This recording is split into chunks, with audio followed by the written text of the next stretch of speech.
Hindi lang duck cover and hold ang prinactice sa isinagawang simultaneous earthquake drill ng Office of Civil Defense kaninang umaga. Pati mismong pag-rescue at pag-evacuate sa mga kunwari biktima, si Nanay Rien. May ulat on the spot si Cedric Castillo. Cedric? Yes, Connie, tila ba isang eksena sa totoong buhay na wag naman sana mangyari pa. No? Ang naganap dito sa may Bonifacio Global City sa Taguig kaninang umaga nang magsagawa ng isang simulation o isang earthquake drill. At sa earthquake drill, may mga nagtakbuhan, mga isinugod sa ospital, nag-evacuate mula sa matataas na gusali. May mga kunyari duguan at mga animo ay nabagsakan ng guho.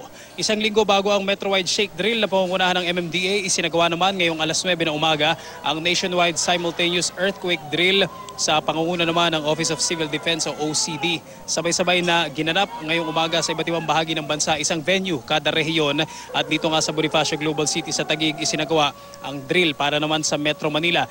Bahagi pa rin ito ng paghahanda sakaling mang tumama ang pinangangambahang magnitude 7.2 na lindol na maaaring idulot ng paggalaw ng West Valley Fault. Matatagpuan ngayong umaga dito sa 5th Avenue ng BGC ang iba't ibang mga setup ng ibang ahensya ng pamahalaan na may rescue and response capabilities tulad ng Philippine National Police, Bureau of Fire Protection, Armed Forces of the Philippines at iba pa. Dahil simulation yung ginawa, nakita sa lugar kanina, nagkalat kanina sa lugar yung mga rubble o yung guho sa gitna ng kalsada, ganun din yung mga re-responde sa kunyari ay aftermath ng isang malakas na lindol. Ang layunin daw ng programa ang patuloy na pagtitrain sa publiko para maging alerto sa harap ng sakuna.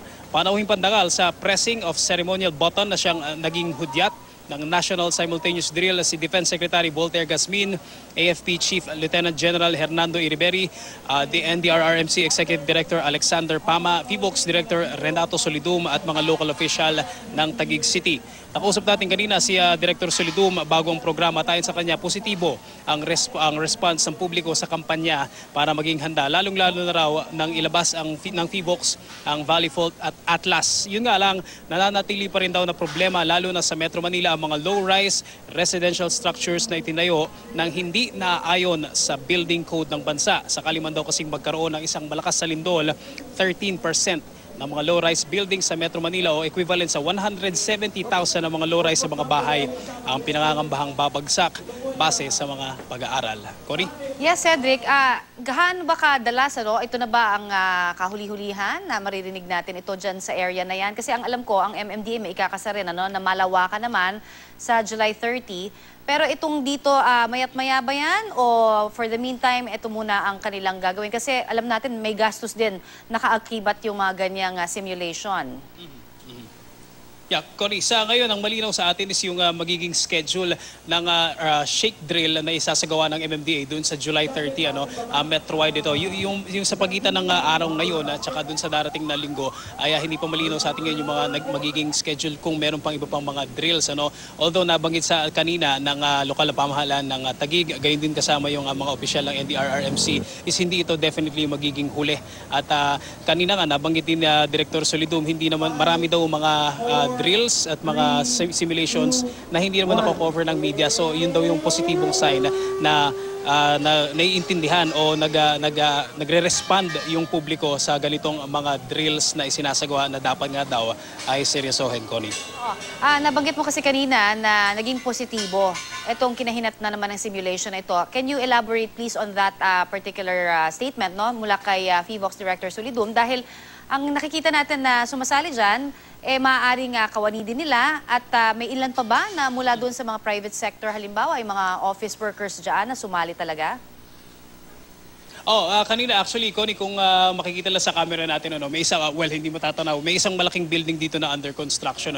Kanina natanaw natin yung mga construction workers dyan, sila mismo yung mga nagbabaan. Of course, ito ay may coordination dun sa programa na isinagawa ngayon. At kanina, itong kalsada sa likod natin, punong-puno ito ng mga construction workers, yung mga empleyado ng mga malapit lamang na mga buildings. Yung sinabi ni Director Solidum na positibo yung nagiging pagtanggap o response, sinasabi niya is yung awareness ng publiko ay lalong tumataas. Sa tulong din daw of course ng media dahil paulit-ulit din natin ginagawa yung mga ganitong storya. Yung awareness, kung awareness ang pag-uusapan ay maganda yung kumbaga nagiging increase doon sa kamalayan ng publiko. Although yung pagiging handa, yun daw talaga yung kailangan pa nating patuloy na gawa ng paraan. Lalong-lalo pa yung in the event na magkaroon ng malakas na lindol ay halos hindi pa rin talaga ma-picture kung ano yung gaano kalaki yung magiging damage na o posibleng maging damage sa Connie. O magdasal tayo na sana ay walang ganyang klase ng lindol nga na mangyari sa atin. Maraming salamat sa iyong update, Cedric Castillo.